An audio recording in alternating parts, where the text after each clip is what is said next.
ਵਾਹਿਗੁਰੂ ਜੀ ਕਾ ਖਾਲਸਾ ਵਾਹਿਗੁਰੂ ਜੀ ਕੀ ਫਤਿਹ।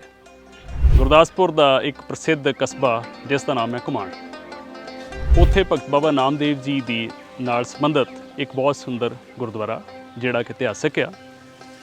ਅੱਜ ਅਸੀਂ ਭਗਤ ਨਾਮਦੇਵ ਜੀ ਨਾਲ ਜੁੜੇ ਹੋਏ ਇੱਕ ਹੋਰ ਗੁਰਦੁਆਰਾ ਸਾਹਿਬ ਵਿੱਚ ਆਏ ਹੋਏ ਹਾਂ। ਤੁਸੀਂ ਮੇਰੇ ਪਿੱਛੇ ਗੁਰਦੁਆਰਾ ਸਾਹਿਬ ਦੀ ਸੁੰਦਰ ਇਮਾਰਤ ਵੇਖ ਰਹੇ ਹੋ, ਉੱਥੇ ਲਿਖਿਆ ਮਿਲ ਰਿਹਾ ਗੁਰਦੁਆਰਾ ਨਾਮਿਆਣਾ ਸਾਹਿਬ। ਇਹ ਪਿੰਡ ਭੱਟੀਵਾਲ ਆ ਜੋ ਘੁਮਾਣ ਤੋਂ 1.5 ਕਿਲੋਮੀਟਰ ਦੀ ਵਿੱਥ ਤੇ ਆ। ਆਓ ਗੁਰਦੁਆਰਾ ਸਾਹਿਬ ਦੇ ਦਰਸ਼ਨ ਕਰਦੇ ਹਾਂ ਤੇ ਨਾਲ ਦੀ ਨਾਲ ਇੱਥੋਂ ਦਾ ਜਿਹੜਾ ਇਤਿਹਾਸ ਆ ਮੈਂ ਤੁਹਾਡੇ ਨਾਲ ਉਸ ਦੀ ਵੀ ਸਾਂਝ ਪਾਉਣਾ।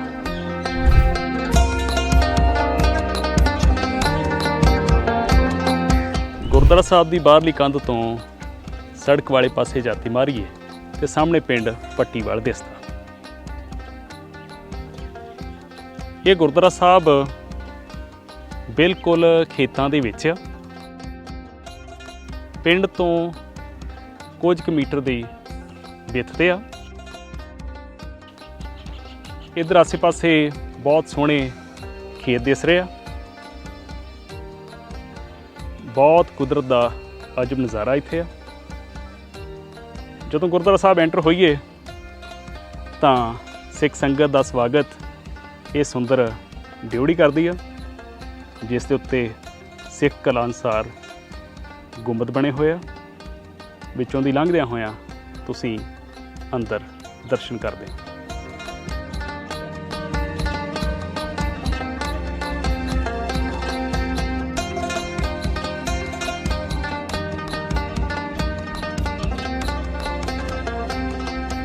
ਗੁਰਦੁਆਰਾ ਸਾਹਿਬ ਦੇ ਵਿੱਚ ਜਦੋਂ ਪ੍ਰਵੇਸ਼ ਕਰਦੇ ਹਾਂ ਤਾਂ ਅੰਦਰ ਵੜਦਿਆਂ ਸਾਰ ਬਿਲਕੁਲ ਸੱਜੇ ਹੱਥ ਮੇਰੇ ਜੋ ਪਿੱਛੇ ਬੋਰਡ ਦਿਸ ਰਿਹਾ, ਇਸ ਉੱਤੇ ਇੱਥੇ ਦਾ ਸੰਖੇਪ ਇਤਿਹਾਸ ਲਿਖਿਆ ਹੋਇਆ।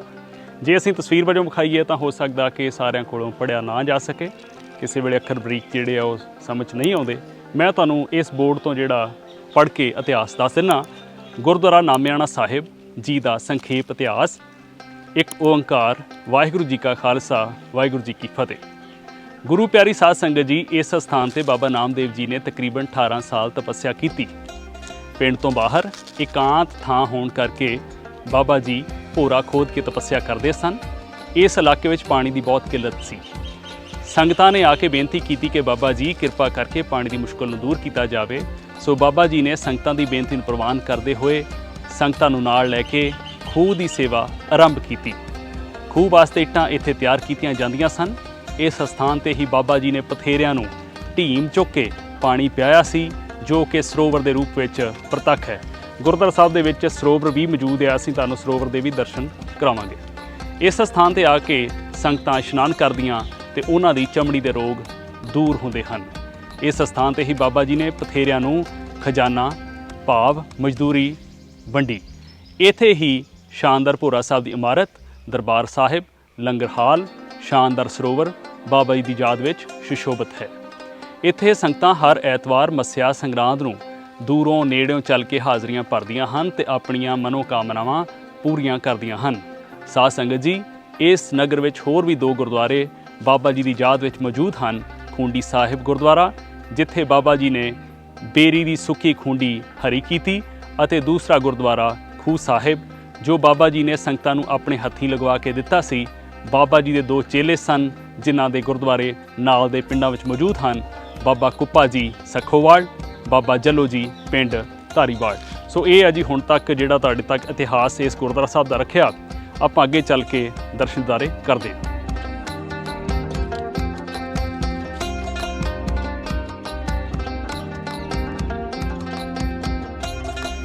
ਸਰੋਵਰ ਨੂੰ ਜਾ ਰਹੇ ਰਾਹ ਦੇ ਉੱਤੇ ਖੱਬੇ ਤੇ ਸੱਜੇ ਹੱਥ ਬਹੁਤ ਸੋਹਣੀਆਂ ਵੇਲਾਂ ਬੂਟੀਆਂ ਦਿਸਦੀਆਂ ਹਨ।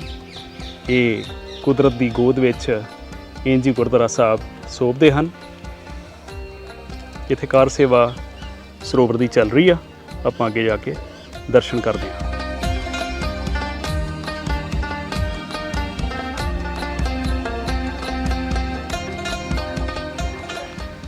ਬਹੁਤ ਹੀ ਸੁੰਦਰ ਸਰੋਵਰ ਸਾਹਮਣੇ ਦਿਸ ਰਿਹਾ।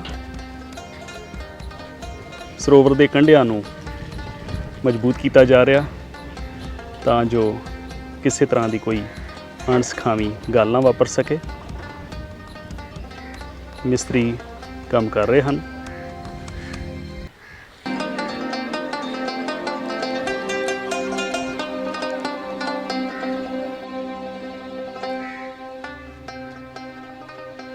ਗੁਰਦੁਆਰਾ ਨਾਮਿਆਣਾ ਸਾਹਿਬ ਜੀ ਸੁੰਦਰ ਮਾਰਗ ਦੇ ਨਾਲ ਹੀ ਨਿਸ਼ਾਨ ਸਾਹਿਬ ਝੁੱਲ ਰਿਹਾ, ਬਹੁਤ ਉੱਚਾ। ਇਹ ਸੱਜੇ ਹੱਥ ਤਪ ਸਥਾਨ ਭੋਰਾ ਸਾਹਿਬ ਆ, ਭਗਤ ਨਾਮਦੇਵ ਜੀ ਦਾ ਤਪ ਸਥਾਨ, ਤੇ ਸਾਹਮਣੇ ਮੁੱਖ ਗੁਰਦੁਆਰਾ ਸਾਹਿਬ। ਵਰਾਂਡਿਆਂ ਦੇ ਵਿਚਾਲੇ ਉਤਲੇ ਪਾਸੇ ਬਾਣੀ ਲਿਖੀ ਹੋਈ ਆ, ਧੁਰ ਕੀ ਬਾਣੀ ਆਈ ਤਿਨ ਸਗਲੀ ਚਿੰਤ ਮਿਟਾਈ, ਅਤੇ ਹੋਰ ਮਹਾਵਾਕ।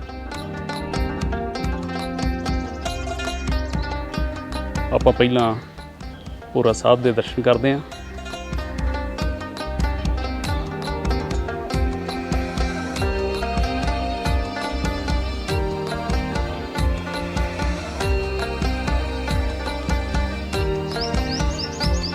ਬਹੁਤ ਸ਼ਾਂਤੀ, ਭਗਤ ਨਾਮਦੇਵ ਜੀ ਦੀਆਂ ਮਨੋਕਲਪਤ ਤਸਵੀਰਾਂ।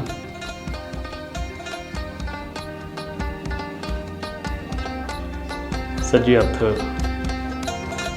ਪਾਵਨ ਜੋਤ ਜਗ ਰਹੀ ਹੈ।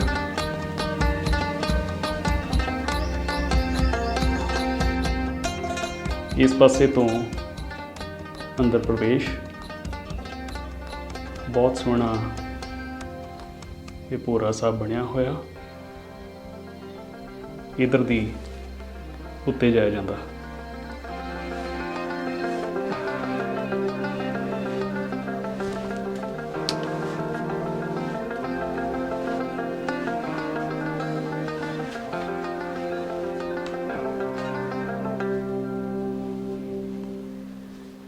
ਇੱਥੇ ਭਗਤ ਨਾਮਦੇਵ ਜੀ ਦੀ ਚਾਹੇ ਮੂਰਤੀ ਬਣੀ ਹੋਈ ਆ, ਪਰ ਸਿੱਖ ਸਿਧਾਂਤਕ ਤੌਰ 'ਤੇ ਮੂਰਤੀ ਦੀ ਪੂਜਾ ਦੀ ਸਿੱਖ ਧਰਮ ਦੇ ਵਿੱਚ ਰੋਕ ਆ। ਖੜਾਵਾਂ ਪੁਰਾਣੇ ਸਮੇਂ ਦੇ ਵਿੱਚ ਜਦੋਂ ਅਜੋਕੀ ਤਕਨੀਕ ਨਹੀਂ ਸੀ, ਤਾਂ ਅਜਿਹੀਆਂ ਲੱਕੜ ਦੀਆਂ ਖੜਾਵਾਂ ਭਗਤ ਜਨ ਜਾਂ ਆਮ ਲੋਕ ਵੀ ਪਹਿਨਿਆ ਕਰਦੇ ਸਨ।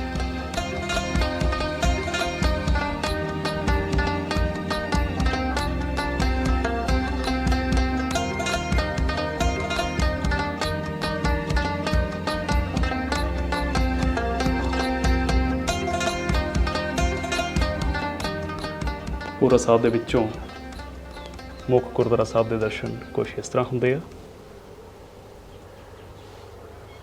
ਬਹੁਤ ਖੁਸ਼ੀ ਦੀ ਗੱਲ ਆ ਕਿ ਇਸ ਗੁਰਦੁਆਰਾ ਸਾਹਿਬ ਦੇ ਵਿਚਾਲੇ ਹਰਿਆਲੀ ਵੇਖਣ ਨੂੰ ਮਿਲ ਰਹੀ ਆ।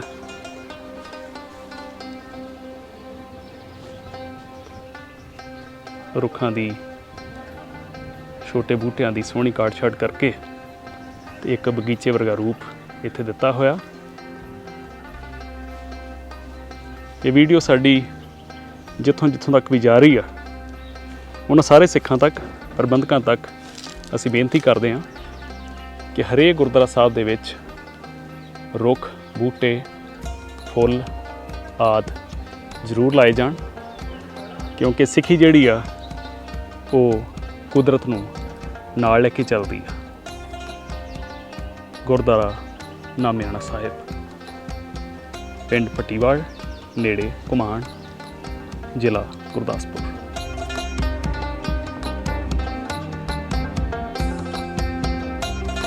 ਪ੍ਰਕਾਸ਼ ਸ੍ਰੀ ਗੁਰੂ ਗ੍ਰੰਥ ਸਾਹਿਬ ਜੀ ਮਹਾਰਾਜ।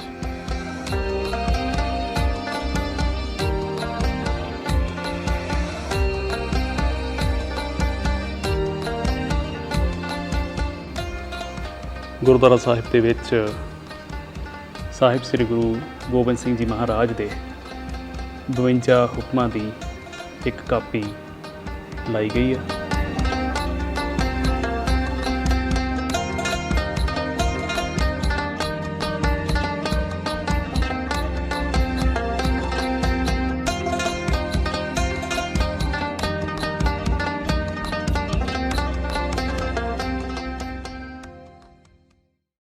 ਵਾਹਿਗੁਰੂ ਜੀ ਕਾ ਖਾਲਸਾ ਵਾਹਿਗੁਰੂ ਜੀ ਕੀ ਫਤਿਹ। ਸਾਧ ਸੰਗਤ ਜੀਓ, ਇਹ ਪਾਵਨ ਸਥਾਨ ਸ਼੍ਰੋਮਣੀ ਭਗਤ ਧੰਨ ਬਾਬਾ ਨਾਮਦੇਵ ਸਾਹਿਬ ਜੀ ਦਾ ਤਪ ਸਥਾਨ ਗੁਰਦੁਆਰਾ ਸ੍ਰੀ ਨਾਮਿਆਣਾ ਸਾਹਿਬ ਹੈ, ਜਿੱਥੋਂ ਦੇ ਆਪ ਜੀ ਦਰਸ਼ਨ ਕਰ ਰਹੇ ਹੋ। ਇਸ ਅਸਥਾਨ ਤੇ ਭਗਤ ਨਾਮਦੇਵ ਜੀ ਦੇ ਸਮੇਂ ਤੋਂ ਉਹਨਾਂ ਦਾ ਜਲ ਜੋ ਪ੍ਰਗਟ ਕੀਤਾ ਹੋਇਆ ਸੀ ਪਥੇਰਿਆਂ ਵਾਸਤੇ, ਉਹ ਅੱਜ ਵੀ ਸਰੋਵਰ ਮੌਜੂਦ ਹੈ। ਤੇ ਭਗਤ ਸਾਹਿਬ ਜੀ ਦਾ ਭੋਰਾ ਸਾਹਿਬ, ਜਿੱਥੇ ਉਹਨਾਂ ਨੇ ਕਾਫੀ ਸਮਾਂ ਇੱਥੇ ਬਤੀਤ ਕੀਤਾ। ਮੈਂ ਇਸ ਪਾਵਨ ਸਥਾਨ ਤੇ ਬਾਬਾ ਜੀ ਦੇ ਪਵਿੱਤਰ ਸਥਾਨ ਤੇ ਗ੍ਰੰਥੀ ਸਿੰਘ ਦੀ ਸੇਵਾ ਨਿਭਾ ਰਿਹਾ ਹਾਂ। ਗੁਰਮੁਖ ਪਿਆਰੇ ਭਾਈ ਸਾਹਿਬ ਜੀ ਦਾਸ ਦੇ ਕੋਲ ਆਏ ਨੇ। ਮੈਂ ਸੰਗਤਾਂ ਦੇ ਨਾਲ ਭਗਤ ਸਾਹਿਬ ਜੀ ਦੇ ਇੱਕ ਪਾਵਨ ਸ਼ਬਦ ਦੀ ਵਿਚਾਰ ਸਾਂਝੀ ਕਰਨਾ ਚਾਹੁੰਦਾ ਹਾਂ। ਜਿਵੇਂ ਧੰਨ ਗੁਰੂ ਗ੍ਰੰਥ ਸਾਹਿਬ ਸੱਚੇ ਪਾਤਸ਼ਾਹ ਜੀ ਦੀ ਪਵਿੱਤਰ ਬਾਣੀ ਦੇ ਅੰਦਰ 15 ਭਗਤਾਂ ਦੀ ਬਾਣੀ ਧੰਨ ਗੁਰੂ ਅਰਜਨ ਸਾਹਿਬ ਜੀਆਂ ਨੇ ਦਰਜ ਕੀਤੀ ਹੈ। ਉਹਨਾਂ ਵਿੱਚੋਂ ਧੰਨ ਬਾਬਾ ਨਾਮਦੇਵ ਸਾਹਿਬ ਜੀ ਦੀ ਜੋ ਪਾਵਨ ਬਾਣੀ ਹੈ, ਉਸ ਦੇ ਅੰਦਰ ਭਗਤ ਜੀ ਦਾ ਇੱਕ ਸ਼ਬਦ ਹੈ। ਕਿਸੇ ਹੰਕਾਰੀ ਪੁਰਸ਼ ਨੂੰ ਭਗਤ ਜੀ ਸਮਝਾਉਂਦੇ ਆ ਵੀ ਸੰਸਾਰ ਤੇ ਕਿਸੇ ਨੇ ਵੀ ਸਦੀਵੀ ਨਹੀਂ ਰਹਿਣਾ। ਜਿਹੜਾ ਵੀ ਇਸ ਸੰਸਾਰ ਦੇ ਅੰਦਰ ਆਇਆ, ਇੱਕ ਦਿਨ ਉਹਨੇ ਮਹਿਲ ਮਾੜੀਆਂ ਛੱਡ ਕੇ ਚਲੇ ਜਾਣਾ। ਜਿਸ ਹੰਕਾਰੀ ਪੁਰਸ਼ ਨੇ ਭਗਤ ਜੀ ਦੀ ਛਪਰੀ ਛੰਨ ਢਾਹ ਕੇ ਆਪਣੀ ਹਵੇਲੀ ਦੀ ਕੰਧ ਸਿੱਧੀ ਕਰਨ ਵਾਸਤੇ ਭਗਤ ਜੀ ਦਾ ਅਸਥਾਨ ਜਿਹੜਾ ਸੀ ਉਹਨੂੰ ਉੱਥੋਂ ਉਠਾ ਦਿੱਤਾ, ਢਾਹ ਦਿੱਤਾ। ਭਗਤ ਜੀ ਪਰਮਾਤਮਾ ਦੀ ਭਗਤੀ ਕਰਦੇ ਹੋਏ, ਪਰਮਾਤਮਾ ਦੇ ਨਾਮ ਦਾ ਲੋਕਾਂ ਦੇ ਤਾਈਂ ਉਪਦੇਸ਼ ਦਿੰਦੇ ਹੋਏ ਦੂਰ ਦਰਾਡੇ ਤੋਂ ਵਿਚਰ ਕੇ ਜਦੋਂ ਵਾਪਸ ਪਹੁੰਚੇ, ਉਸ ਵੇਲੇ ਭਗਤ ਜੀ ਨੇ ਵੇਖਿਆ ਕਿ ਜਿੱਥੇ ਉਹਨਾਂ ਦਾ ਰਹਿਣ ਬਸੇਰਾ ਸੀ, ਉਹ ਛੰਨ ਬੰਨੀ ਹੋਈ ਸੀ, ਉਹ ਮੌਜੂਦ ਨਹੀਂ ਹੈ। ਫਿਰ ਉਸ ਹਵੇਲੀ ਦੇ ਮਾਲਕ ਨੂੰ, ਸ਼ਾਹੂਕਾਰ ਨੂੰ ਮਿਲਦੇ ਆ ਤੇ ਆਖਦੇ ਨੇ ਕਿ ਸਾਡੀ ਇੱਥੇ ਛਪਰੀ ਬੰਨੀ ਹੋਈ ਸੀ, ਉਹ ਕਿਸ ਪਾਸੇ ਚਲੀ ਗਈ ਜਾਂ ਉਹ ਕਿੱਥੇ ਹੈ। ਉਸ ਵੇਲੇ ਉਹ ਜੋ ਸ਼ਾਹੂਕਾਰ ਸੀ, ਉਸ ਨੇ ਆਖਿਆ ਜੀ ਤੁਸੀਂ ਛੰਨ ਹੋਰ ਬੰਨ੍ਹ ਲਓ, ਮੇਰੀ ਇਹ ਵੱਡੀ ਹਵੇਲੀ ਸੀ, ਹਵੇਲੀ ਦੀ ਕੰਧ ਸਿੱਧੀ ਕਰਨ ਵਾਸਤੇ ਮੈਂ ਤੁਹਾਡੀ ਛੰਨ ਢਾਹ ਦਿੱਤੀ ਹੈ। ਭਗਤ ਜੀ ਨੇ ਉਸ ਵੇਲੇ ਫਿਰ ਸ਼ਬਦ ਉਚਾਰਿਆ, ਗਹਿਰੀ ਕਰਕੇ ਨੀਵ ਖੁਦਾਈ ਉੱਪਰ ਮੰਡਪ ਛਾਏ, ਮਾਰ ਕੰਡੇ ਤੇ ਕੋ ਅਧਿਕਾਈ ਜਿਨ ਤ੍ਰਿਣ ਧਰ ਮੂੰਡ ਬੁਲਾਏ। ਭਗਤ ਨਾਮਦੇਵ ਜੀ ਕਹਿਣ ਲੱਗੇ ਕਿ ਇਹ ਸ਼ਾਹੂਕਾਰ, ਡੂੰਘੀਆਂ ਨੀਹਾਂ ਪੁੱਟ ਕੇ ਤੂੰ ਇਹ ਮਹਿਲ ਉਸਾਰਨਾ ਕੀਤਾ ਹੈ। ਗਹਿਰੀ ਕਰਕੇ ਨੀਵ ਖੁਦਾਈ ਉੱਪਰ ਮੰਡਪ ਛਾਏ। ਫਿਰ ਉਹਨਾਂ ਨੇ ਇੱਕ ਉਦਾਹਰਨ ਦਿੱਤੀ ਰਿਖੀ ਦੀ। ਮਾਰ ਕੰਡਾ ਰਿਖੀ ਹੋਇਆ ਸਾਧ ਸੰਗਤ ਜੀ, ਜਿਸ ਨੇ ਪ੍ਰਮਾਤਮਾ ਦੀ ਭਗਤੀ ਕਰਦਿਆਂ ਸੈਂਕੜੇ ਵਰ੍ਹੇ ਬਤੀਤ ਕੀਤੇ। ਲੰਬੇਰੀ ਉਮਰ ਦਾ ਰਿਖੀ ਸੀ, ਪਰ ਉਹਨੇ ਰਹਿਣ ਵਾਸਤੇ ਕੋਈ ਕੁੱਲੀ ਵੀ ਨਹੀਂ ਸੀ ਬਣਾਈ।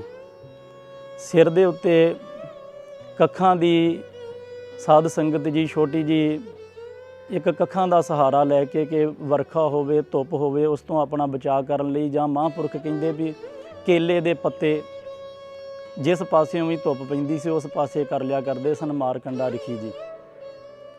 ਭਗਤ ਨਾਮਦੇਵ ਜੀ ਉਹਨਾਂ ਦੀ ਉਦਾਹਰਨ ਦਿੰਦੇ ਆ ਵੀ ਉਹਨਾਂ ਨੂੰ ਕਿਸੇ ਨੇ ਆਖਿਆ ਸੀ ਆ ਕੇ ਕਿ ਰਿਖੀ ਜੀ ਤੁਸੀਂ ਕੋਈ ਮਕਾਨ ਕਿਉਂ ਨਹੀਂ ਬਣਾ ਲੈਂਦੇ, ਤੁਹਾਡੀ ਇੰਨੀ ਲੰਮੀ ਉਮਰ ਆ। ਤੇ ਰਿਖੀ ਮਾਰਕੰਡਾ ਜੀ ਨੇ ਆਖਿਆ ਸੀ ਵੀ ਇੱਕ ਦਿਨ ਮੁੱਕ ਜਾਣੀ ਹੈ, ਜਿੰਨੀ ਮਰਜ਼ੀ ਲੰਮੀ ਉਮਰ ਹੋਵੇ ਇੱਕ ਦਿਨ ਇਹਨੇ ਸਮਾਪਤ ਹੋ ਜਾਣਾ ਹੈ। ਇਸ ਕਰਕੇ ਮੈਂ ਪ੍ਰਮਾਤਮਾ ਦੀ ਭਗਤੀ ਕਰਨੀ, ਮੈਨੂੰ ਕਿਸੇ ਮਕਾਨ ਦੀ ਲੋੜ ਨਹੀਂ। ਉਹ ਉਦਾਹਰਨ ਦਿੰਦੇ ਆ ਕਿ ਮਾਰ ਕੰਡੇ ਤੇ ਕੋ ਅਧਿਕਾਈ, ਕਿ ਮਾਰ ਕੰਡੇ ਰਿਖੀ ਨਾਲੋਂ ਕਿਹਦੀ ਵੱਡੀ ਉਮਰ ਹੋ ਸਕਦੀ ਆ, ਜਿਨ ਤ੍ਰਿਣ ਧਰ ਮੂੰਡ ਬੁਲਾਏ, ਕੱਖਾਂ ਦੇ ਥੱਲੇ ਜਿਹਨੇ ਸਿਰ ਢੱਕ ਕੇ ਸਮਾਂ ਬਤੀਤ ਕਰ ਲਿਆ। ਫਿਰ ਭਗਤ ਸਾਹਿਬ ਜੀ ਕਹਿੰਦੇ ਆ ਕਿ ਗਹਿਰੀ ਕਰਕੇ ਨੀਵ ਖੁਦਾਈ ਉੱਪਰ ਮੰਡਪ ਛਾਏ, ਮਾਰ ਕੰਡੇ ਤੇ ਕੋ ਅਧਿਕਾਈ ਜਿਨ ਤ੍ਰਿਣ ਧਰ ਮੂੰਡ ਬੁਲਾਏ, ਹਮਰੋ ਕਰਤਾ ਰਾਮ ਸਨੇਹੀ। ਜਿਸ ਵੇਲੇ ਸ਼ਾਹੂਕਾਰ ਕਹਿਣ ਲੱਗਾ ਵੀ ਤੁਸੀਂ ਜਿਹਨੂੰ ਕਹਿਣਾ ਕਹਿ ਦਿਓ, ਮੈਂ ਕਿਸੇ ਦੀ ਪਰਵਾਹ ਨਹੀਂ ਕਰਦਾ, ਹੁਣ ਤੁਹਾਡੀ ਛੰਨ ਮੈਂ ਨਹੀਂ ਬਣਾ ਕੇ ਦੇਵਾਂਗਾ, ਜਾਂ ਜਿੱਥੇ ਵੀ ਤੁਸੀਂ ਬਣਾਉਣੀ ਤੁਹਾਡੀ ਮਰਜ਼ੀ ਬਣਾ ਲਓ, ਪਰ ਮੈਂ ਤਾਂ ਆਪਣੀ ਕੰਧ ਇੱਥੇ ਉਸਾਰ ਦਿੱਤੀ ਹੈ, ਇਹ ਜਗ੍ਹਾ ਨਹੀਂ ਛੱਡਾਂਗਾ। ਭਗਤ ਨਾਮਦੇਵ ਜੀ ਕਹਿਣ ਲੱਗੇ ਅਸੀਂ ਕਿਹਨੂੰ ਕਹਿਣਾ, ਹਮਰੋ ਕਰਤਾ ਰਾਮ ਸਨੇਹੀ। ਸਾਡੇ ਨਾਲ ਸਨੇਹ ਕਰਨ ਵਾਲਾ ਤਾਂ ਪਰਮਾਤਮਾ ਜੋ ਸਭ ਤਮਾਮ ਜੀਵਾਂ ਦੇ ਵਿੱਚ ਰਮਿਆ ਹੋਇਆ, ਉਹ ਸਾਡੇ ਨਾਲ ਪਿਆਰ ਕਰਨ ਵਾਲਾ। ਹਮਰੋ ਕਰਤਾ ਰਾਮ ਸਨੇਹੀ ਕਾਹੇ ਰੇ ਨਰ ਗਰਭ ਕਰਤ ਹੋ, ਐ ਮਨੁੱਖ ਤੂੰ ਕਾਹਦਾ ਮਾਣ ਕਰਦਾ, ਬਿਨ ਸਜਾਹੇ ਝੂਠੀ ਦੇਹੀ। ਇਹ ਜਿਹੜੀ ਦੇਹ ਹੈ ਇੱਕ ਦਿਨ ਬਿਨ ਸਜਾਣੀ ਹੈ, ਨਾਸ ਹੋ ਜਾਣੀ ਹੈ। ਤੂੰ ਇਸ ਦੇਹੀ ਦਾ ਜਾਂ ਆਪਣੀ ਧਨ ਦੌਲਤ ਦਾ ਕੀ ਮਾਣ ਕਰਦਾ ਹੈ। ਫਿਰ ਉਹਨਾਂ ਨੇ ਰਹਾਉ ਤੋਂ ਬਾਅਦ ਅੱਗੇ ਸਾਧ ਸੰਗਤ ਜੀ ਕੁਝ ਉਦਾਹਰਨਾਂ ਦੇ ਕੇ ਸਮਝਾਇਆ। ਮੇਰੀ ਮੇਰੀ ਕੈਰੋਂ ਕਰਤੇ ਦਰਜੋਧਨ ਸੇ ਭਾਈ, 12 ਜੋਜਨ ਛਤਰ ਚੱਲਿਆ ਥਾ ਦੇਹੀ ਗਿਰਜਨਾ ਖਾਈ। ਉਹ ਕਹਿਣ ਲੱਗੇ ਕਿ ਜਿਹੜੇ ਕੈਰੋ ਸਨ, ਜੋ ਕੌਰਵ ਪਾਂਡਵ ਸਨ, ਸਾਧ ਸੰਗਤ ਜੀ, ਜਦੋਂ ਹਸਤਨਾਪੁਰ ਦਾ ਮਾਲਕ ਦਰਜੋਧਨ ਬਣਿਆ, ਉਸ ਵੇਲੇ ਪਾਂਡਵਾਂ ਨੂੰ ਆਪਣੇ ਰਾਜ ਵਿੱਚੋਂ ਉਹਨਾਂ ਨੇ ਕੱਢ ਦਿੱਤਾ ਤੇ ਕਹਿੰਦੇ ਸਨ ਇਸ ਰਾਜ ਦੇ ਅਸੀਂ ਮਾਲਕ ਹਾਂ। ਤੇ ਜਿੰਨੇ ਕੌਰਵ ਸਨ ਉਹ ਬੜਾ ਹੰਕਾਰ ਕਰਦੇ ਸੀ ਵੀ ਸਾਡਾ ਭਾਈ ਦਰਜੋਧਨ ਬਹੁਤ ਵੱਡਾ ਰਾਜਾ ਹੈ, ਇਹਦੇ ਵਰਗਾ ਦੁਨੀਆ ਤੇ ਤਾਕਤਵਰ ਹੋਰ ਕੋਈ ਰਾਜਾ ਨਹੀਂ। ਮੇਰੀ ਮੇਰੀ ਕੈਰੋਂ ਕਰਤੇ ਦਰਜੋਧਨ ਸੇ ਭਾਈ, 12 ਜੋਜਨ ਛਤਰ ਚੱਲਿਆ ਥਾ। ਭਗਤ ਨਾਮਦੇਵ ਜੀ ਕਹਿੰਦੇ ਉਸ ਦਰਜੋਧਨ ਦੇ ਸਿਰ ਦੇ ਉੱਤੇ 12 ਜੋਜਨ ਭਾਵ 48 ਕੋ ਸੋਨੇ ਦਾ ਛਤਰ ਝੁੱਲਿਆ। ਜਿਸ ਵੇਲੇ ਭੀਸ਼ਮ ਪਿਤਾਮਾ ਜੀ ਨੂੰ ਮਿਲਣ ਵਾਸਤੇ ਰਣ ਭੂਮੀ ਦੇ ਵਿੱਚ ਪਹੁੰਚਿਆ, ਜਦੋਂ ਭੀਸ਼ਮ ਪਿਤਾਮਾ ਜੀ ਸੋ ਸਾਧ ਸੰਗਤ ਜੀ ਅਰਜਨ ਦੇ ਤੀਰਾਂ ਦੀ ਛੇਜ ਤੇ ਪਏ ਹੋਏ ਸਨ, ਵਿੰਨਿਆ ਹੋਇਆ ਸੀ ਸਰੀਰ, ਤੇ ਉਸ ਨੂੰ ਮਿਲਣ ਵਾਸਤੇ ਦਰਜੋਧਨ ਚੱਲਿਆ। ਰਾਜਿਆਂ ਨੇ ਉਹਦੇ ਸਿਰ ਦੇ ਉੱਤੇ ਸੋਨੇ ਦੇ ਛਤਰ ਝੁਲਾਏ, 48 ਕੋ ਉਹਦੇ ਸਿਰ ਤੇ ਸੋਨੇ ਦੇ ਛਤਰ ਝੁੱਲੇ ਤੇ ਉਸ ਦੀ ਉਦਾਹਰਨ ਸਾਧ ਸੰਗਤ ਜੀ ਦਿੰਦੇ ਨੇ ਭਗਤ ਨਾਮਦੇਵ ਜੀ ਕਿ ਮੇਰੀ ਮੇਰੀ ਕੈਰੋਂ ਕਰਤੇ ਦਰਜੋਧਨ ਸੇ ਭਾਈ, 12 ਜੋਜਨ ਛਤਰ ਚੱਲਿਆ ਥਾ ਦੇਹੀ ਗਿਰਜਨਾ ਖਾਈ। ਕਿ 1200 ਜੋਜਨ 48 ਕੋ ਜਿਹਦੇ ਸਿਰ ਤੇ ਛਤਰ ਝੁੱਲੇ ਸੋਨੇ ਦੇ, ਉਹਦਾ ਸਰੀਰ ਇੱਕ ਦਿਨ ਧਰਤੀ ਤੇ ਰੁਲਦਾ ਰਿਹਾ, ਪੱਥਰ ਦੀ ਦੇਹੀ ਹੋਣ ਕਰਕੇ ਗਿਰਜਾਂ ਨੇ ਵੀ ਨਹੀਂ ਖਾਧੀ। ਕਿਉਂਕਿ ਸਾਧ ਸੰਗਤ ਜੀ ਇਹ ਵਿਆਖਿਆ ਬੜੀ ਲੰਬੇਰੀ ਹੁੰਦੀ ਹੈ ਇੱਕ ਇੱਕ ਪੰਕਤੀ ਦੀ, ਪਰ ਆਪਾਂ ਸੰਖੇਪ ਰੂਪ ਦੇ ਵਿੱਚ ਇਹਨੂੰ ਸਮਝਣਾ ਹੈ ਵੀ ਭਗਤ ਜੀ ਸਮਝਾਉਣਾ ਕੀ ਚਾਹੁੰਦੇ ਆ ਵੀ ਬੰਦਿਆ ਤੂੰ ਕਾਹਦਾ ਮਾਣ ਕਰਦਾ, ਇੱਥੇ ਤਾਂ ਦਰਜੋਧਨ ਵਰਗਿਆਂ ਦੇ ਸਰੀਰ ਰੁਲ ਗਏ ਤੇ ਗਿਰਜਾਂ ਦੇ ਖਾਣ ਦੇ ਲਾਇਕ ਵੀ ਨਹੀਂ ਰਹੇ। ਸੋ ਅਗਲੀ ਉਦਾਹਰਨ ਭਗਤ ਸਾਹਿਬ ਜੀ ਦਿੰਦੇ ਆ ਕਿ ਸਰਬ ਸੋਇਨ ਕੀ ਲੰਕਾ ਹੋਤੀ, ਰਾਵਣ ਸੇ ਅਧਿਕਾਈ। ਕੀ ਕੋਈ ਰਾਵਣ ਤੋਂ ਵੀ ਵੱਡਾ ਤਾਕਤਵਰ ਰਾਜਾ ਹੋ ਸਕਦਾ ਏ, ਵੱਡੀ ਦੌਲਤ ਦਾ ਮਾਲਕ ਹੋ ਸਕਦਾ ਏ। ਜਿਸ ਰਾਵਣ ਨੇ ਆਪਣਾ ਜੋ ਇਲਾਕਾ ਸੀ ਜਾਂ ਇਉਂ ਕਹਿ ਲਓ ਵੀ ਰਾਜਧਾਨੀ ਸੀ ਲੰਕਾ, ਉਹ ਸਾਰੀ ਸੋਨੇ ਦੀ ਬਣਾਈ ਹੋਈ ਸੀ ਤੇ ਸੋਨੇ ਦੇ ਮਹਿਲਾਂ ਦੇ ਵਿੱਚ ਉਹ ਆਪਣਾ ਸਮਾਂ ਬਤੀਤ ਕਰ ਰਿਹਾ ਸੀ, ਐਸ਼ੋ ਆਰਾਮ ਕਰ ਰਿਹਾ ਸੀ। ਭਗਤ ਨਾਮਦੇਵ ਜੀ ਕਹਿੰਦੇ ਸਰਬ ਸੋਇਨ ਕੀ ਲੰਕਾ ਹੋਤੀ, ਰਾਵਣ ਸੇ ਅਧਿਕਾਈ, ਕਹਾਂ ਪਇਓ ਦਰ ਬੰਨ੍ਹਦੇ ਹਾਥੀ ਖਿਨਮੈ ਭਈ ਪਰਾਈ। ਜਿਹਦੇ ਦਰਵਾਜ਼ੇ ਤੇ ਵੱਡੇ ਵੱਡੇ ਹਾਥੀ ਬੱਝੇ ਰਹਿੰਦੇ ਸਨ, ਝੂਲਦੇ ਰਹਿੰਦੇ ਸਨ ਅੰਬਾਰੀਆਂ ਦੇ ਨਾਲ, ਇੱਕ ਦਿਨ ਉਹਦੀ ਲੰਕਾ ਜਿਹੜੀ ਪਰਾਈ ਹੋ ਗਈ ਹੈ। ਜਿਵੇਂ ਗੁਰੂ ਸਾਹਿਬ ਜੀ ਬਾਣੀ ਵਿੱਚ ਕਹਿੰਦੇ ਆ 1 ਲੱਖ ਪੂਤ 1.25 ਲੱਖ ਨਾਤੀ, ਤੇ ਰਾਵਣ ਘਰ ਦੀਆ ਨਾ ਬਾਤੀ। ਜਿਹਦਾ 1 ਲੱਖ ਪੁੱਤਰ ਤੇ 1.25 ਲੱਖ ਪੋਤਰਾ ਸੀ, ਉਹਦੇ ਘਰ ਵਿੱਚ ਦੀਵਾ ਜਗਾਉਣ ਵਾਲਾ ਨਹੀਂ ਰਿਹਾ।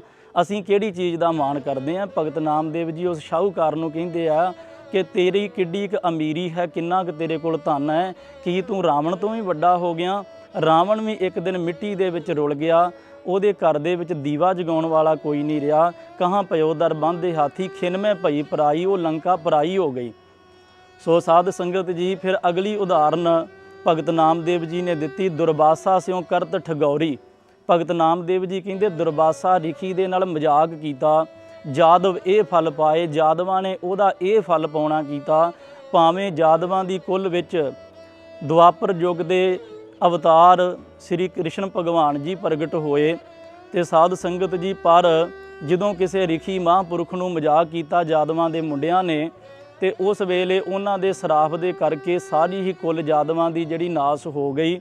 ਸਾਧ ਸੰਗਤ ਜੀ ਇਸ ਗੱਲ ਦਾ ਵੀ ਵਿਸਥਾਰ ਬਹੁਤ ਹੈ, ਪਰ ਸੰਖੇਪ ਮਾਤਰ ਵਿੱਚ ਅਸੀਂ ਸਮਝੀਏ ਕਿ ਨੌਜਵਾਨ ਜਿਹੜੇ ਜਾਦਵਾਂ ਦੇ ਮੁੰਡੇ ਸਨ, ਉਹਨਾਂ ਨੇ ਇੱਕ ਨੌਜਵਾਨ ਲੜਕੇ ਦੇ ਪੇਟ ਦੇ ਉੱਪਰ ਬਰਤਨ ਬੰਨ੍ਹ ਕੇ ਉਸ ਨੂੰ ਲਿਬਾਸ ਔਰਤਾਂ ਵਾਲਾ ਪਵਾ ਕੇ ਤੇ ਰਿਖੀ ਜੀ ਦੇ ਸਾਹਮਣੇ ਲੈ ਕੇ ਆਏ। ਕਹਿਣ ਲੱਗੇ ਰਿਖੀ ਜੀ ਦੱਸੋ ਇਹਦੇ ਕੁੱਖ ਤੋਂ ਕਿਸ ਦਾ ਜਨਮ ਹੋਵੇਗਾ? ਤੇ ਰਿਖੀ ਜੀ ਨੇ ਉਹਨਾਂ ਨੂੰ ਸਮਝਾਇਆ ਕਿ ਮਜ਼ਾਕ ਨਾ ਕਰੋ। ਦੁਬਾਰਾ ਫਿਰ ਆਏ, ਫਿਰ ਰਿਖੀ ਜੀ ਕਹਿਣ ਲੱਗੇ ਇਹਦੀ ਕੁੱਖ ਤੋਂ ਉਹਨੇ ਪੈਦਾ ਹੋਣਾ ਜੋ ਜਾਦਵਾਂ ਦੀ ਕੁੱਲ ਨਾਸ ਕਰ ਦੇਵੇਗਾ। ਤੇ ਸਾਧ ਸੰਗਤ ਜੀ ਫਿਰ ਜਾਦਵ ਡਰ ਗਏ ਜਦੋਂ ਕ੍ਰਿਸ਼ਨ ਜੀ ਨੂੰ ਪਤਾ ਲੱਗਿਆ, ਤੇ ਉਹ ਕਹਿਣ ਲੱਗੇ ਜੀ ਇਹ ਬਰਤਨ ਜਿਹੜਾ ਇਹਨੂੰ ਰਗੜ ਕੇ ਰੇਤਾ ਬਣਾ ਦਿਓ। ਰਗੜ ਕੇ ਉਹਨਾਂ ਨੇ ਰੇਤਾ ਦਾ ਰੂਪ ਕਰ ਦਿੱਤਾ, ਰੇਤ ਕੇ ਉਸ ਨੂੰ ਪਰ ਅਖੀਰ ਇੱਕ ਉਹਦਾ ਹਿੱਸਾ ਬਚ ਗਿਆ। ਸਾਧ ਸੰਗਤ ਜੀ, ਜਿੱਥੇ ਉਹ ਬਰਤਨ ਰਗੜਿਆ ਗਿਆ ਸੀ ਉੱਥੇ ਇੱਕ ਤਰ੍ਹਾਂ ਦੀ ਬੂਟੀ ਪੈਦਾ ਹੋਈ, ਇੱਕ ਤਰ੍ਹਾਂ ਦੇ ਕਾਨੇ ਜਾਂ ਕਾਈ ਆਦਿਕ ਪੈਦਾ ਹੋਈ, ਜਿਹਦੇ ਨਾਲ ਜਾਦਵ ਆਪਸ ਵਿੱਚ ਝਗੜੇ ਤੇ ਉੱਥੋਂ ਪੁੱਟ ਕੇ ਪੱਥਰ ਇੱਕ ਦੂਜੇ ਨੂੰ ਮਾਰ ਕੇ ਮਰੇ। ਤੇ ਫਿਰ ਅਖੀਰ ਕ੍ਰਿਸ਼ਨ ਭਗਵਾਨ ਜੀ ਦਾ ਜਿਹੜਾ ਅੰਤ ਹੋਇਆ, ਉਹ ਵੀ ਸਾਧ ਸੰਗਤ ਜੀ ਉਹ ਬਚੇ ਹੋਏ ਬਰਤਨ ਦੀ ਜਿਹੜੀ ਹਿੱਸਾ ਸੀ ਇੱਕ, ਉਹ ਉਹਨਾਂ ਨੇ ਪਾਣੀ ਵਿੱਚ ਸੁੱਟ ਦਿੱਤਾ। ਮੱਛੀ ਨੇ ਨਿਗਲ ਲਿਆ, ਮੱਛੀ ਨੂੰ ਮਛੇਰੇ ਨੇ ਪਕੜ ਲਿਆ ਤੇ ਸਾਧ ਸੰਗਤ ਜੀ ਉਸ ਦੇ ਕੋਲੋਂ ਕਿਸੇ ਨੇ ਖਰੀਦੀ ਮੱਛੀ, ਉਹਦੇ ਪੇਟ ਵਿੱਚੋਂ ਹਿੱਸਾ ਉਹ ਮਿਲਿਆ ਤੇ ਉਹ ਵੀ ਸ਼ਿਕਾਰੀ ਸੀ। ਸ਼ਿਕਾਰੀ ਨੇ ਆਪਣੇ ਤੀਰ ਦੀ ਮੁਖੀ ਅੱਗੇ ਲਾ ਲਿਆ ਤੇ ਇੱਕ ਦਿਨ ਕ੍ਰਿਸ਼ਨ ਭਗਵਾਨ ਜੀ ਆਰਾਮ ਕਰ ਰਹੇ ਸਨ ਜੰਗਲ ਦੇ ਵਿੱਚ ਤੇ ਉਹਨਾਂ ਦੇ ਚਰਨ ਦੇ ਵਿੱਚੋਂ ਪਦਮ ਜਦੋਂ ਜਗਦਾ ਹੋਇਆ ਵੇਖਿਆ, ਚਮਕਦਾ ਹੋਇਆ, ਉਸ ਸ਼ਿਕਾਰੀ ਨੇ ਹਿਰਨ ਦੀ ਅੱਖ ਜਾਣ ਕੇ ਤੀਰ ਮਾਰਿਆ ਤੇ ਕ੍ਰਿਸ਼ਨ ਜੀ ਦਾ ਵੀ ਅੰਤਲਾ ਸਮਾਂ ਉਸ ਵੇਲੇ ਆ ਗਿਆ। ਕਿਉਂਕਿ ਇੱਕ ਰਿਖੀ ਨੂੰ ਮਜ਼ਾਕ ਕਰਨ ਕਰਕੇ ਭਗਤ ਨਾਮਦੇਵ ਜੀ ਕਹਿੰਦੇ ਜਾਦਵਾਂ ਦੀ ਕੁੱਲ ਖਤਮ ਹੋ ਗਈ, ਦਰਬਾਸਾ ਸਿਉ ਕਰਤ ਠਗੌਰੀ, ਜਾਦਵ ਇਹ ਫਲ ਪਾਏ। ਫਿਰ ਅਖੀਰ ਤੇ ਕਹਿੰਦੇ ਕਿਰਪਾ ਕਰੀ ਜਨ ਆਪਣੇ ਉੱਪਰ, ਕਿ ਅਕਾਲ ਪੁਰਖ ਨੇ ਆਪਣੇ ਜਨ ਦੇ ਉੱਤੇ ਬੜੀ ਕਿਰਪਾ ਕੀਤੀ। ਭਗਤ ਨਾਮਦੇਵ ਜੀ ਕਹਿੰਦੇ ਮੇਰੇ ਤੇ ਰਹਿਮਤ ਕੀਤੀ ਹੈ, ਨਾਮ ਦਿਓ ਹਰ ਗੁਣ ਗਾਏ, ਜਿਸ ਕਰਕੇ ਨਾਮਦੇਵ ਨੇ ਹਰੀ ਪਰਮਾਤਮਾ ਦੇ ਹਰੇ ਭਰੇ ਕਰਨ ਵਾਲੇ ਦੇ, ਦੁੱਖ ਹਰਨ ਵਾਲੇ ਦੇ ਗੁਣ ਗਾਉਣਾ ਕੀਤੇ ਹਨ। ਉਸ ਪਰਮਾਤਮਾ ਦੇ ਗੁਣ ਗਾਏ ਨੇ, ਮੇਰੇ ਤੇ ਪਰਮਾਤਮਾ ਨੇ ਨਦਰੇ ਰਹਿਮਤ ਕੀਤੀ ਹੈ, ਜਿਸ ਕਰਕੇ ਮੈਂ ਉਹਦੀ ਭਗਤੀ ਬੰਦਗੀ ਵਿੱਚ ਜੁੜਿਆ ਹਾਂ। ਇਹ ਉਪਦੇਸ਼ ਦਿੰਦੇ ਨੇ ਭਗਤ ਨਾਮਦੇਵ ਜੀ ਵੀ ਜੋ ਵੀ ਬੰਦਾ ਆਪਣੀ ਦੇਹੀ ਦਾ ਮਾਣ ਕਰਦਾ ਜਾਂ ਧਨ ਦੌਲਤ ਦਾ ਮਾਣ ਕਰਦਾ, ਇਹ ਨਾਸ ਹੋਣ ਵਾਲੀਆਂ ਚੀਜ਼ਾਂ, ਇਹਨਾਂ ਦਾ ਮਾਣ ਕਿਸੇ ਨੂੰ ਵੀ ਨਹੀਂ ਕਰਨਾ ਚਾਹੀਦਾ। ਜਿਵੇਂ ਸਤਿਗੁਰੂ ਕਹਿੰਦੇ ਮਿਥਿਆ ਤਨ ਧਨ ਕੁਟੰਬ ਸਬਾਇਆ, ਮਿਥਿਆ ਹਉਮੈ ਮਮਤਾ ਮਾਇਆ, ਮਿਥਿਆ ਰਾਜ ਜੋਬਨ ਧਨ ਮਾਲ, ਮਿਥਿਆ ਕਾਮ ਕ੍ਰੋਧ ਵਿਕਰਾਲ। ਸਾਧ ਸੰਗਤ ਜੀ, ਸਭ ਕੁਝ ਨਾਸਵੰਤ ਹੈ, ਦ੍ਰਿਸ਼ਟਮਾਨ ਹੈ ਸਗਲ ਮਥੇਨਾ। ਜੋ ਕੁਝ ਵੀ ਦਿਸਦਾ ਹੈ ਇੱਕ ਦਿਨ ਮਿਥਿਆ ਨਾਸ ਹੋ ਜਾਵੇਗਾ, ਖਤਮ ਹੋ ਜਾਵੇਗਾ। ਭਗਤ ਨਾਮਦੇਵ ਜੀ ਕਹਿੰਦੇ ਇਸ ਕਰਕੇ ਭਾਈ ਕਿਸੇ ਵੀ ਆਪਣੀ ਤਾਕਤ ਦਾ, ਗੁਣ ਦਾ, ਪਦਵੀ ਦਾ ਮਾਣ ਨਹੀਂ ਕਰਨਾ ਚਾਹੀਦਾ। ਇਹ ਉਪਦੇਸ਼ ਦੇ ਕੇ ਉਸ ਸ਼ਾਹੂਕਾਰ ਨੂੰ ਸਮਝਾਇਆ ਤੇ ਤਮਾਮ ਲੁਕਾਈ ਦੇ ਤਾਂ ਹੀ ਉਪਦੇਸ਼ ਦਿੱਤਾ ਕਿ ਹੰਕਾਰ ਨੂੰ ਤਿਆਗ ਕੇ ਜੀਵਨ ਦੇ ਵਿੱਚ ਨਿਮਰਤਾ, ਸਹਿਜ ਨੂੰ ਧਾਰਨ ਕਰੋ ਤਾਂ ਕਿ ਤੁਹਾਡੇ ਤੇ ਗੁਰੂ ਦੀ ਕਿਰਪਾ ਵਰਤੇ। ਕਿਉਂਕਿ ਸਤਿਗੁਰੂ ਕਹਿੰਦੇ ਹਉਮੈ ਨਾਵੇ ਨਾਲ ਵਿਰੋਧ ਹੈ, ਦੋਏ ਨਾ ਵਸੈ ਇੱਕ ਠਾਏ। ਨਾਮ ਦਾ ਤੇ ਮਾਣ ਦਾ ਇੱਕ ਦੂਜੇ ਨਾਲ ਸੰਬੰਧ ਨਹੀਂ ਬਣਦਾ। ਜਿਸ ਹਿਰਦੇ ਦੇ ਵਿੱਚ ਹੰਕਾਰ ਹੋਵੇ ਉੱਥੇ ਸਾਧ ਸੰਗਤ ਜੀ ਕਦੀ ਵੀ ਨਾਮ ਦਾ ਨਿਵਾਸ ਨਹੀਂ ਹੁੰਦਾ। ਜੇ ਅਸੀਂ ਚਾਹੁੰਦੇ ਹਾਂ ਕਿ ਸਾਡੇ ਮਨ ਵਿੱਚ ਪਰਮਾਤਮਾ ਦਾ ਨਾਮ ਵਸੇ, ਅਸੀਂ ਬਾਣੀ ਪੜ੍ਹ ਸਕੀਏ, ਸਿਮਰਨ ਕਰ ਸਕੀਏ, ਫਿਰ ਹੰਕਾਰੀ ਬਿਰਤੀ ਸਾਨੂੰ ਤਿਆਗਣੀ ਪਵੇਗੀ ਤਾਂ ਕਿ ਗੁਰੂ ਦੀ ਕਿਰਪਾ ਦੇ ਪਾਤਰ ਬਣੀਏ। ਇਸ ਪਾਵਨ ਅਸਥਾਨ ਤੇ ਸਾਧ ਸੰਗਤ ਜੀ ਜੋ ਸਰੋਵਰ ਹੈ ਗੁਰਦੁਆਰਾ ਨਾਮਿਆਣਾ ਸਾਹਿਬ ਵਿਖੇ ਔਰ ਭੋਰਾ ਸਾਹਿਬ ਬਣਿਆ ਹੋਇਆ ਹੈ, ਭਗਤ ਨਾਮਦੇਵ ਜੀ ਨੇ ਭੋਰਾ ਸਾਹਿਬ ਵਾਲੇ ਅਸਥਾਨ ਤੇ ਬੈਠ ਕੇ ਪਰਮਾਤਮਾ ਦੀ ਇੱਥੇ ਭਗਤੀ ਕੀਤੀ ਹੈ ਤੇ ਸਰੋਵਰ ਵਾਲਾ ਜਲ ਉਹਨਾਂ ਨੇ ਆਪ ਆਪਣੇ ਹੱਥੀਂ ਪ੍ਰਗਟ ਕੀਤਾ ਸੀ। ਸੋ ਇੱਥੇ ਸਾਧ ਸੰਗਤ ਜੀ ਵਾਰ ਹੈ, ਕੋਈ ਵੀ ਚਮੜੀ ਦੇ ਰੋਗ ਵਾਲਾ ਰੋਗੀ ਆਵੇ ਜਾਂ ਕਈ ਜਿਹੜੇ ਬੱਚੇ ਹੁੰਦੇ ਹੈ ਸਰੀਰ ਦੇ ਉੱਤੇ ਸਾਧ ਸੰਗਤ ਜੀ ਕਮਜ਼ੋਰੀ ਸੋਕੜਾਪਣ ਹੁੰਦਾ ਹੈ, ਇੱਥੇ ਇਸ਼ਨਾਨ ਕਰਕੇ ਉਹ ਰਾਜੀ ਹੋ ਜਾਂਦੇ ਨੇ। ਜ਼ਾਹਰ ਕਲਾ ਵਰਤਦੀ ਹੈ। ਸਾਧ ਸੰਗਤ ਜੀ ਸੰਗਤਾਂ ਇੱਥੇ ਆ ਕੇ ਅਰਦਾਸਾਂ ਕਰਾਉਂਦੀਆਂ ਸ਼ੁਕਰਾਨੇ ਦੀਆਂ ਵੀ ਗੁਰੂ ਸਾਹਿਬ ਜੀ ਨੇ ਕਿਰਪਾ ਕੀਤੀ, ਸਾਡੀ ਇਹ ਬਿਮਾਰੀ ਹਟ ਗਈ ਹੈ। ਤੇ ਬਹੁਤ ਸੰਗਤਾਂ ਸ੍ਰੀ ਅਖੰਡ ਪਾਠ ਸਾਹਿਬ ਵੀ ਇੱਥੇ ਸ਼ੁਕਰਾਨੇ ਵਜੋਂ ਆਰੰਭ ਕਰਾਉਂਦੀਆਂ ਨੇ, ਕਿਉਂਕਿ ਇੱਥੇ ਜ਼ਾਹਰੀ ਕਲਾ ਜਿਹੜੀ ਪਰਮਾਤਮਾ ਦੀ ਵਰਤਦੀ ਹੈ। ਸੋ ਇੰਨੀਆਂ ਹੀ ਬੇਨਤੀਆਂ ਪ੍ਰਵਾਨ ਕਰਨੀਆਂ ਜੀ, ਹੋਈਆਂ ਭੁੱਲਾਂ ਦੀ ਖਿਮਾ ਕਰਨੀ। ਵਾਹਿਗੁਰੂ ਜੀ ਕਾ ਖਾਲਸਾ, ਵਾਹਿਗੁਰੂ ਜੀ ਕੀ ਫਤਿਹ। ਸੋ ਇਹ ਹੁਣ ਤੱਕ ਤੁਸੀਂ ਗੁਰਦੁਆਰਾ ਨਾਮਿਆਣਾ ਸਾਹਿਬ ਦੇ ਦਰਸ਼ਨਦਾਰੇ ਕੀਤੇ। ਗੁਰਦੁਆਰਾ ਸਾਹਿਬ ਦੇ ਗ੍ਰੰਥੀ ਭਾਈ ਸੁਖਬੀਰ ਸਿੰਘ ਹੁਣਾਂ ਨੇ ਸ਼ਬਦ ਵਿਚਾਰ ਕੀਤੀ। ਸੋ ਇਸੇ ਤਰੀਕੇ ਨਾਲ ਅਸੀਂ ਤੁਹਾਡੇ ਤੱਕ ਹੋਰ ਇਤਿਹਾਸਕ ਥਾਵਾਂ ਦੇ ਦਰਸ਼ਨ ਦਿਦਾਰੇ ਕਰਵਾਉਂਦੇ ਰਹਾਂਗੇ। ਤਦ ਤੱਕ ਦੇ ਲਈ ਫਤਿਹ ਸੰਚ ਪਾਈਏ। ਵਾਹਿਗੁਰੂ ਜੀ ਕਾ ਖਾਲਸਾ, ਵਾਹਿਗੁਰੂ ਜੀ ਕੀ ਫਤਿਹ।